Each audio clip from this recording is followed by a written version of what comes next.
The smell of fresh floor polish lingered in the empty school hallway as Daniel, a single father and the school's janitor, pushed his mop slowly along the tiles.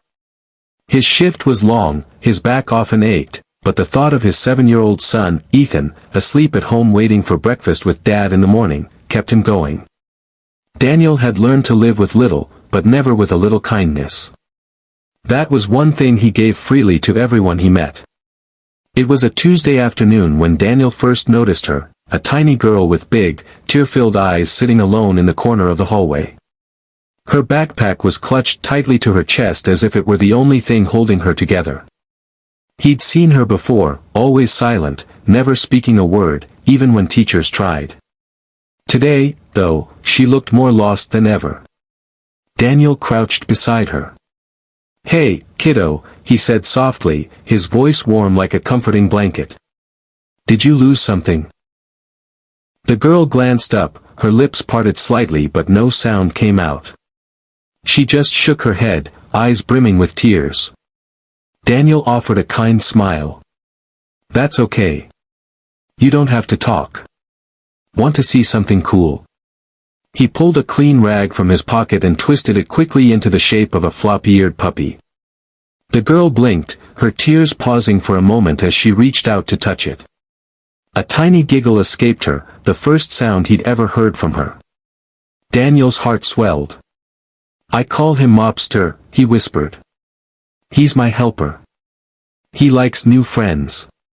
The girl hugged the rag puppy close, and for the first time, he saw a faint spark of light in her eyes. What Daniel didn't know was that, a few steps away, a tall, well-dressed woman stood frozen in place. Eleanor Carter, a powerful CEO known for her unshakable composure, was watching. Her daughter, Lily, hadn't spoken a word in nearly a year since losing her father in a tragic accident. Doctors said it might take time, but Eleanor's busy, high-powered life left her feeling helpless, unable to bridge the silence between them. She had arrived early for a parent-teacher meeting and had walked in just in time to witness this unexpected moment. The next afternoon, Lily waited in the hallway again. Daniel greeted her with his usual warm smile. "You came back," he said softly. This time, he pulled out 2 gloves, blowing them up like balloons and drawing funny faces on them. Lily's eyes widened with joy. She hugged him tightly, surprising them both. Thank you," came a faint whisper from her lips. Daniel froze, eyes wide, as the sound of her voice, soft but real, broke the silence that had seemed unbreakable. He knelt to her level, emotion choking his throat. "You're welcome, sweetheart," he said, holding back tears. It felt like magic, but it was just kindness, simple, human kindness. Behind the corner, Eleanor pressed her hand to her mouth, tears streaming freely. For months, therapists, expensive specialists, and countless hours had brought no words from her daughter. Yet this janitor, a stranger with calloused hands and a heart of gold, had done what no one else could. He made her little girl feel safe enough to speak again. Later that week, Eleanor found Daniel mopping the hallway as usual. She approached him, her usual confident demeanor softened by gratitude. "Mr. Daniel," she said, her voice trembling. "I saw what you did for my daughter. You gave her back something I thought I'd lost forever."